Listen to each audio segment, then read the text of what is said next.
Slow হওয়ার সবচেয়ে বড় কারণ হচ্ছে আপনার ফোনের প্রসেসর কার্যক্ষমতা হারিয়ে ফেলেছে। তার মানে হলো আপনার ফোনের প্রসেসর যতটুকু প্রেসার নিতে পারে আপনি তার থেকে বেশি প্রেসার দিয়ে ফেলেছেন। আপনি আপনার ফোনে বেশি প্রেসার দেওয়ার পরেও আপনার ফোন যাতে ফাস্ট কাজ করে সেটি আজকে আমি আপনাদেরকে দেখিয়ে দেবো। চলো দেখে আসি এটি কিভাবে করবেন।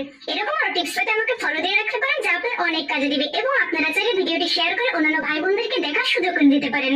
শুরুতে আপনারা আপনাদের ফোনের সেটিংসে প্রবেশ করবেন। সেটিংসে প্রবেশ করার পরে স্ক্রল ডাউন করে একটু নিচের দিকে আসবেন। এই যে দেখুন অ্যাপ ম্যানেজমেন্ট, এখানে ক্লিক করবেন। এখানে ক্লিক করার পরে এই যে দেখুন অটো লঞ্চ অ্যাপস, আপনারা এখানে ক্লিক করে দিবেন। ক্লিক করার পরে এই যে দেখুন এই যাবত আমার ফোনে যত অ্যাপ ইনস্টল করেছি সমস্ত অ্যাপগুলো এখানে চলে এসেছে। এখানে দেখুন এই যে লেখা রয়েছে auto launch on boot and auto launch in background allowed.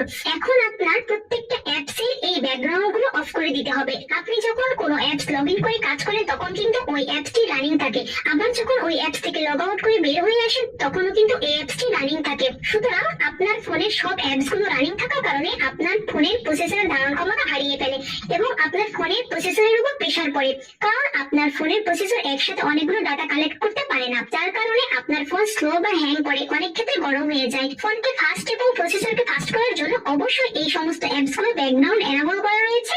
সমস্ত অ্যাপগুলোর ব্যাকগ্রাউন্ড ডিজেবল করে দেবে। এই যে দেখুন আমি ডিজেবল করে দিচ্ছি। আপনারা এইভাবে আপনাদের ফোনের সমস্ত অ্যাপস গুলোর ব্যাকগ্রাউন্ড ডিজেবল করে দিবেন। That's it.